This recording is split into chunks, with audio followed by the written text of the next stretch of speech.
आज शुद्धोधन के एकमात्र पुत्र थे सिद्धार्थ, जो महात्मा बुद्ध के नाम से कहे गए। बहुत विवेकवान थे। इनके विवेक को देख करके राजा शुद्धोधन ने अपने पूरे मंत्रिमंडल में आदेश कर दिया था, कभी भी इनको वृद्ध न दिखाया जाए, रोगी न दिखाया जाए, कुरूप न दिखाया जाए और मृत शरीर न दिखाया जाए। ऐसी जगह इनको बचा लिया जाए, ये देख ना पावे। बहुत विवेकवान थे। तो ये देख करके शुद्धोधन जी ने कि कितने सिद्धार्थ विवेकवान है, अगर इसने रोगी को देखा, वृद्ध को देखा, मृत को देखा, कुरूप को देखा, तो पता नहीं क्या निर्णय कर लेगा।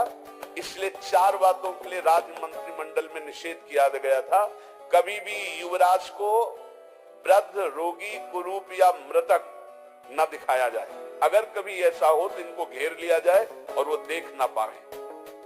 लेकिन भगवान के विधान पर राजा का विधान थोड़ी चलता है। एक दिन उन्होंने पिता से आज्ञा ली कि मुझे नगर अपना देखना है।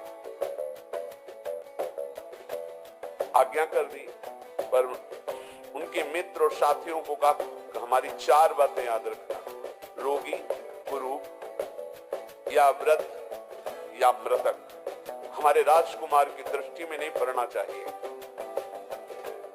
नगर देखते हुए जा रहे थे कि उन्होंने देखा झुकी कमर, जर्जर दे, लाठी टेकता हुआ एक वृद्ध जा रहा।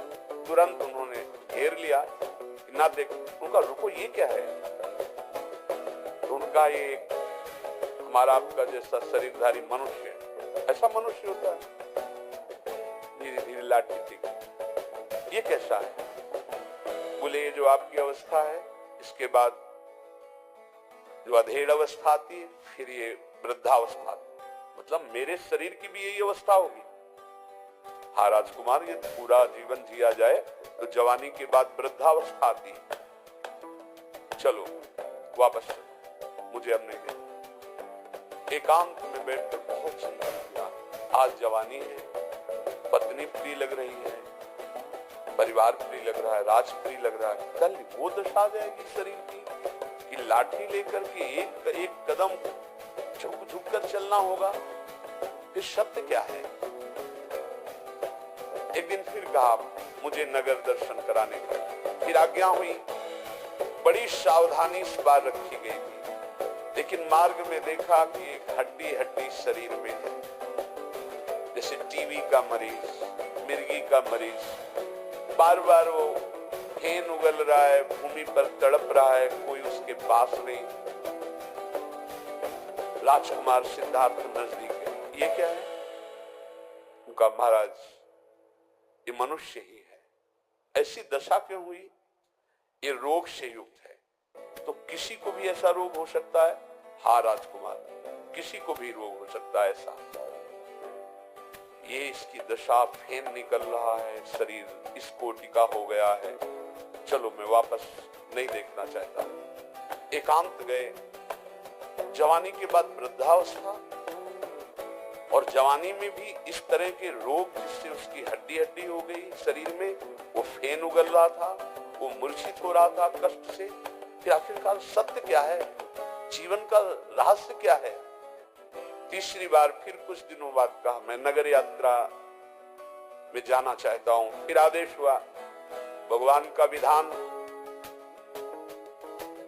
राम नाम सत्य है, राम नाम सत्य है। एक मुर्दे को लो, हे रुको राजकुमार, रखो, खोलो, इसमें क्या है? राजकुमार ये तो शौक है। ये क्या होता है? बोले जो बूढ़ी अवस्था देखी, जो रोगी अवस्था देखी, इसके बाद ये मृत अवस्था आती है, आदमी मर जाता है। मतलब मैं भी मर जाऊंगा?